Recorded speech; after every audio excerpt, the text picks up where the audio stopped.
Now, I don't take a lot of joy in anyone losing their jobs, and in the video game world, it happens all too often. But today, I want to celebrate probably the biggest moment in Get Woke, Go Broke history. I have amazing news to provide. Get your mouse hovering over that thumbs up button and the cursor over the comment section to celebrate the news that Feminist Frequency, run by Anita Sarkeesian, is broke.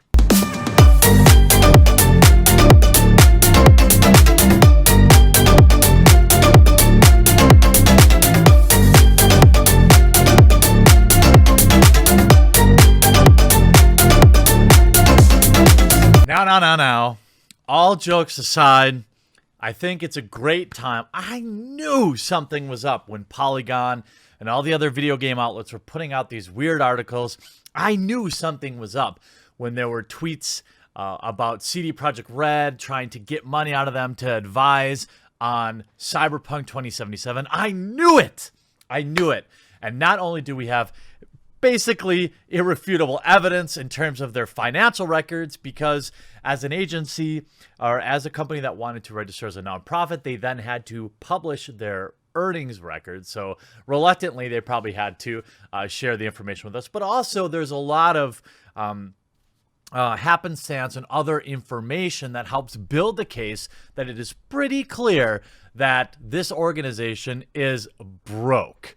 Now, I want to start off with kind of the tweet that started it all, that grabbed my attention in the first place, okay? There was a little tweet, ski poo a little while ago, early June. We saw Miss Sarkeesian say, "Sorry, what? EA, Electronic Arts, is donating $1 million to nonprofits working to end bad behavior online?" Some facts: they didn't speak up during GG at all, and Feminist Frequency has been a nonprofit on the front lines of this issue, constantly struggling with funding. You know what's interesting to me is as an organization with just 250,000 subscribers on YouTube, a barren podcast, I wonder what kind of overhead this agency has. I wonder how the hundreds of thousands of dollars companies like Intel have donated them. Where did that go exactly? And then you start to build the picture a little bit. Earlier this week, there was an article put out by Polygon, an article that I didn't necessarily want to cover because I get it. You are all absolutely right when you say, hey, stop covering this person, let them fade away. But I think it's good to celebrate the end of an era here, and I think that's exactly what this Polygon article was. It was like an in memoriam. In the third paragraph, or chapter 3, there's some interesting information that led to some more digging. Earlier this year, Sarkeesian decided that Fem Frequency needed to change. She ceased taking a salary, who knows how big it was, by the way, and laid off her co-creators and close friends, Ebony Adams and Petite. She closed her offices and stopped making videos. Whoopsie. She said she has no pat answer to the questions as to why she's decided to move on. No, it was just time, she said. Interesting that you would say it was just time, right around the time that several of your friends and coworkers have come out publicly to say you weren't paying them. Earlier in May this year, we said Petite, that's her last name, Carolyn, came out to say, "Hi everyone, thanks for visiting my Ko-Fi page. In case you're wondering why I set this up, I'd like to take this moment here to explain." Now, Ko-Fi must be some sort of Patreon type thing or PayPal type funding. These days, it seems that many of us need to ask for a bit of help. Well, okay, that's fine. At one point or another, it's now my turn. Since January of this year, I've been working in a volunteer capacity, not taking pay, with Feminist Frequency and no longer receiving a salary. During this time, I've been looking for work. Good. Okay, good. You know what, Carolyn? Go make some money. I hope you land on your feet. But then we look at more information. Now, Colin Campbell, as Mombot points out, is the author of the Polygon piece that started the dominoes. He also wrote a review of Zoe Quinn's book. He is known for writing articles like this when his friends, when they have their popularity wane. Of course, the article here in archive form, which is the best possible way. I took a look at the Frequency Patreon, and it still has about $2,500 a month in backing. No small amount, but I imagine not enough to pay rent out in California and things like that. Although, I don't know. Maybe she has 5 roommates. But then we look at another one, and look at all these people, as a side note, who seem to live off that grift for the last 4 years. They're all broke. How about another one? By the way, it's just a fun little side note, little tidbit. Another one of Zoe Quinn's Con Network volunteer snapped and made a long series of tweets in which she denounced Zoe for failing to pay her staff.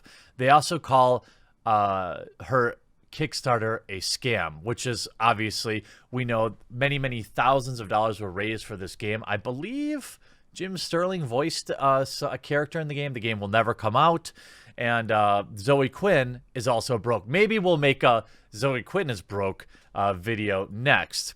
But then you saw this tweet, okay? This tweet comes out from Sarkeesian here, which started it all. As you can see, 3,800 comments to 1,500 likes. I'd like to submit this to Webster's Dictionary so they can put it as Webster's Dictionary defines being ratioed as. And you had this tweet come out, which I covered. Hey, CD Projekt Red, I'm always available for consulting because it sounds like you need it before the whole of the internet drags you for what sounds like some potentially problematic representations, which we all know you've struggled with in the past. Teeth emoji guy. Of course, going on to then link her consulting form. It would seem that Sarkeesian has recognized that her audience is gone. If we look at Feminist Frequency in terms of the YouTube channel, which as far as I know was the only real place they put out content other than their website, you can see they've actually seen a 20% improvement in views over the last 30 days, which is solid. But you can see their channel is growing in reverse, averaging a loss of 10 subscribers a day and losing about 300 in the last 30 days. That's like Pat the NES Punk numbers. Nothing to really write home about. But the interesting thing, you're averaging just 2,800 views a day. For a channel with 250,000 subscribers, that tells us a lot. That tells us that all those subscribers are long gone. Look, when I look at my channel, a lot of people say, oh, you know, shout out to you for having 500,000 subscribers or whatever the number is. And I will tell you this. Yes, it's cool. All right. But it doesn't matter if people aren't watching your videos. I would say at least half of my subscribers that are a part of that number are probably dormant. They've moved on. They just haven't unsubbed. They haven't been on YouTube in a long time. So it's always this race. That's why you always have to be putting out content. That's why people ask me like, dude, putting out 3 videos a day, why do you do that? That's crazy. Well, honestly, I've got to stay on top of things. And I also know that the window of relevancy on YouTube is really small. If you're lucky, you'll get a year. If I'm really lucky, the quartering will still continue to be getting decent views this Christmas season. Very few content creators stick around longer than that in the grand scheme of things. Now, in terms of their Patreon having about $2,500 a month, let's take a look at actual earnings. Now, these are publicly filed information. We'll just look at the last 2 years because I think it paints a really good picture. We look at the cash flow report. This is obviously super trimmed down, but I'll go through what the important things are. So opening balance, that means at the end of 2017 or at the end of 2016, they had a certain number of dollars in the bank, right? At this time, it was $343,721. Pretty good. I'd love to have that in the Exclusively Games bank account because then I could count on that website, keep on going beyond many years. But nonetheless, she had about $350,000. She brought in $95,000 in 2016, and had individual donations, that is like via Kickstarters or things like that, of 140,000. So this company doesn't actually generate any revenue. It survives exclusively off donations. So between individual donations, and she also got a government grant for $8,000. And then you had miscellaneous revenue of $13,000. I'm going to guess that this is actually YouTube or affiliate sales. So all in, total revenue was $254,000, okay? But let's look at where they spent their money. They're spending $2 for every dollar that they make. They had a programming cost of $195,000. Now, on top of that, you had administrative costs of $116,000. So between your programming and administrative, which probably are both salary related, you're talking about nearly $400,000 or $300,000. A lot of that was probably a big, huge salary, which is why, for example, a fellow nonprofit website, exclusivelygames.com, I will never take a salary. I pay my writers and I pay my editor, but I will never take a salary because that's not really a good way to have longevity. Maybe one day, but I'm not planning on it. So when we look at miscellaneous revenue, so then development and community engagement, $126,000. Now, I don't know if that's travel expenses or whatever, but they're spending, bottom line, you don't have to be a CPA or an accountant or whatever to see that you're spending $438,000 and you only brought in $254,000. They ended that year with $149,711 in the bank. Now, at this exact moment, when you're filing your 2017 information, you should probably, I'm sorry, this was actually opening balance for the year 2017. It would have been filed in 2018. I misspoke there. So we look at the staff. You have Anita, Carolyn, who's working for free, Ebony, who's laid off, Ashley, who's a giving officer, and Rachel Alabar. So you have $400K in costs for 5 employees, 3 of which are working for free at this point.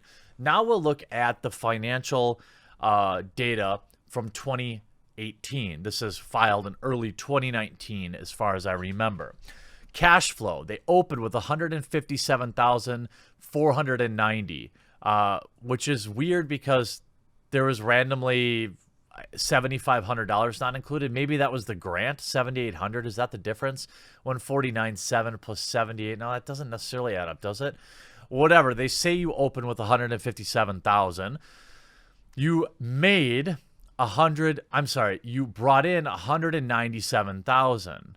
So you basically have the same, you dropped $50,000 in funding. So you have 254,000 the previous year. This year, 197. But then you have total operating funds in 2018 saying miscellaneous revenue includes financial or fiscal, sponsor, administrative revenue, and contributions made through the websites offering charitable donation options such as Amazon, Smile, and Twitch. Operating funds also include an opening balance as of 1/1/2018 and incoming revenue for the year. So we see, okay, you brought in 197,000. Again, you spent 323,000. So you are spending again, almost in this case, $2. Last year it was $2 to 1. Now it's just under $2 to 1. And you had only $30,000 in the bank. You're broke. That's why you had to stop taking a salary. That wasn't by choice. You didn't have any money left. It was over, which now you know exactly why she was mad that Intel didn't give her any money.